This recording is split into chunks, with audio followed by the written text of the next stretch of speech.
I really, really, really want to be the guy who tells you everything's going to be okay. I want to tell you that all 4 of these remaining games, including the next one in Indianapolis, that they're winnable, that the team can just rally behind.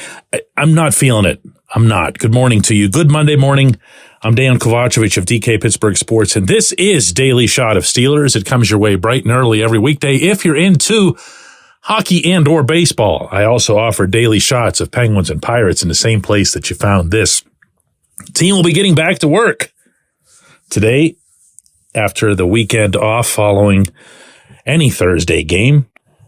And they'll be operating on, I guess you could call it a short week since the game in Indy is on Saturday. But they really can kind of get the gears in motion today. What they can't do, in my estimation, is to just shrug off or sweep away what happened last week with both of those losses to 2-10 teams at home that peeled off every scab associated with this franchise, that exposed everything that's going wrong underneath the surface, that's left so many people within the process, and I'm not guessing at this, so disillusioned that even they're beginning to doubt themselves. Now, what you're going to hear the next few days is the polar opposite. What you're going to hear is that they need to block out the noise and tune out all the negativity of the media and whatever else. They're not going to blame fans. They never do that. But all of the outside noise, and it's going to be us against the world. Okay, well, great. Whatever it is that you got to do. But it wasn't us, either the media or the fans, who went out and lost back-to-back games to 2-10 opponents at home. Have I mentioned the at home part yet? Okay, at home. And we weren't the ones taking all the pre-snap penalties, and we weren't the ones limiting Jaylen Warren to a handful of snaps every game, and we weren't the ones, whatever, okay? We weren't the ones who caused last week. They're going to have to be the ones who get themselves out of it. And as I see it, the only way to accomplish that is to first really, really, really come to grips with what happened last week. And I don't believe that they will. I definitely don't believe that Mike Tomlin will, which is why I don't believe in how this team will handle the final 4 games. Because as I've shared with you guys many times, sometimes in a positive context, sometimes in a negative, but more often in a negative, Tomlin sees nothing other than the next game on the schedule. It's how he lives his life. It's how he coaches his football team. That's in the past. We own it. We blah, blah, blah. No, you didn't own it. You didn't own it. You didn't do a damn thing about it unless you went back and really thought about what went wrong. Not just in those games, but everything that led up to those games. What led to roster decisions that might have affected those games? What led to acquisitions or players that you allowed to leave and should have kept that led to those games? When you really own losses of that magnitude, you can find answers, institutional answers. But this team never goes about that. They claim that they do it every January or February or whatever it is when they're done. But they don't, because they come back the following season and say and do the exact same things. Where is an NFL level coordinator in this mix? How did that happen? Why did that happen? That's when you own it. How was this offensive line built? Was it built the right way? For that matter, was it built the way you've built offensive lines in the past? Or did you just try to keep patching up a sinking ship by throwing tens of millions of dollars at it one summer? Why pursue toys in the first round? Why go get a running back when no one else does that? Why get yourself a quarterback in a year when nobody thought there was a good quarterback to be had in that draft? Why are there no hot routes for the quarterbacks that you currently employ? And how much does that handcuff them? Why do you stop running the football against the 30th ranked rush defense in the league, as happened with the Cardinals? And I'm not even going to come close on this episode to limiting it to the coaches or the administrators, because then I'd also have to ask why the wide receivers keep making all these dumb pre-snap penalties. And I'm underscoring the word dumb because I mean it in the literal sense. You've got to be dumb, or at least thinking dumb, or not focused properly to commit these types of penalties again and again and again. Or you just don't give a crap.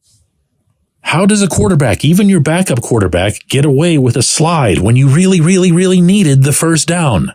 How did that happen? How did that not even become an issue around here? And if we're going to rip the coaches, and I have, for the seemingly scattered sense throughout that locker room about where everything's headed or how they're supposed to get there, I can just as easily, believe me, throw some of that on the team's in-house leadership. It's fine for Cam Hayward to come out and say all the things that he said to us reporters the other night. Is that happening in there? It doesn't seem like it. It might be. I don't know that, but it doesn't seem like it. Who's the leader on offense? Tell me that. Who is the leader? Don't say Najee Harris, because I see way too much from him that you don't. And he's not somebody that you'd classify as the leader. They don't have one on that side of the ball. They just don't. Tell me what I'm missing here. Tell me where the warm and fuzzy is. Tell me where the we're going to rally is. 4 games they've got. Colts, Bengals, Seahawks, Ravens, at Baltimore. You tell me, where's the positivity? Where's the upbeat outcome? Who's going to turn this around and how? When they don't even look at how they got to this stage. When we come back, J1Q. Luxembourg, Garbett, Kelly, and George, LGKG is a personal injury law firm in Western Pennsylvania that represents people hurt in car accidents or who need help with workers' comp or medical malpractice. When the attorneys at LGKG make you a promise, they keep it. They've been keeping promises in our region for over 80 years. LGKG's been AV rated, the highest rating a law firm can receive, and they've been designated super lawyers. That's actually a thing for over 15 years. It's a rare combination. LGKG has offices in Cranberry, Newcastle, Beaver Falls, Butler, and Elwood City. Learn more about them by visiting lgkg.com or by calling 888-842-5454. LGKG.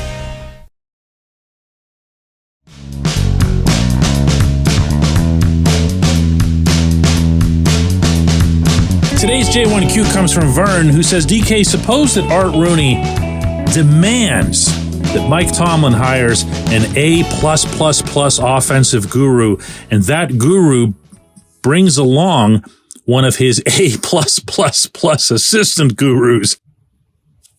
This scenario that a good offensive coordinator can't be hired because he'll be hired away in a year is silly. Don't the Steelers players deserve the best coaching talent available?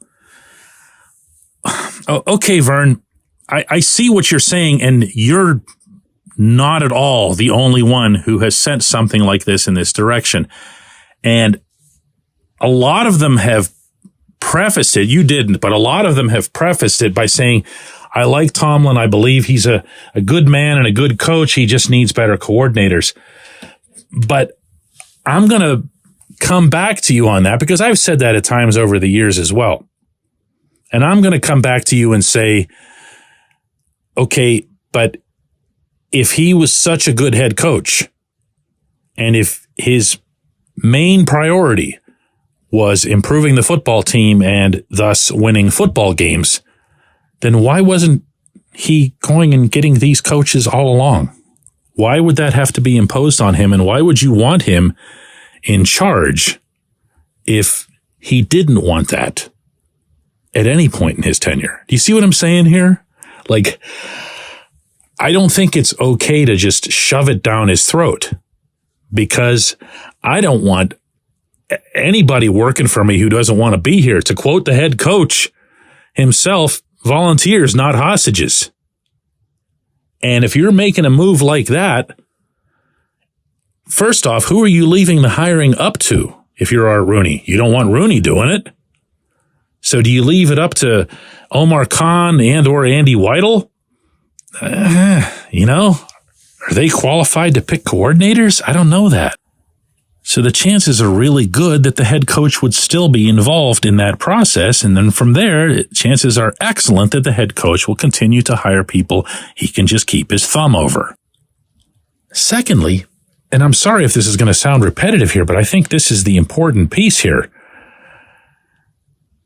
If I'm Art Rooney and I have made the determination that my head coach does not want to hire the best coordinators for any reason, then that shouldn't be my head coach.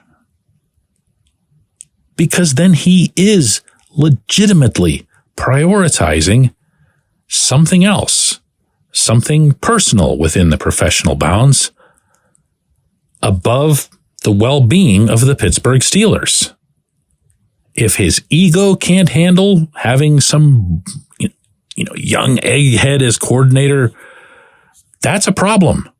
If his old schooledness can't handle some young egghead at coordinator, that's also a problem. And I don't see these as problems that can be solved by imposing something on him. I really don't. I appreciate the question. It's outstanding. And again, you're not the only one to send it this way. I just really think we're in new territory here in talking about this stuff and analyzing this stuff. I don't think this is a normal situation for this franchise. I think something significant has to occur, and I can't imagine anything significant occurring without changing the head coach. I appreciate the question. I appreciate everybody listening to Daily Shot of Steelers, and we're going to do another one of these tomorrow.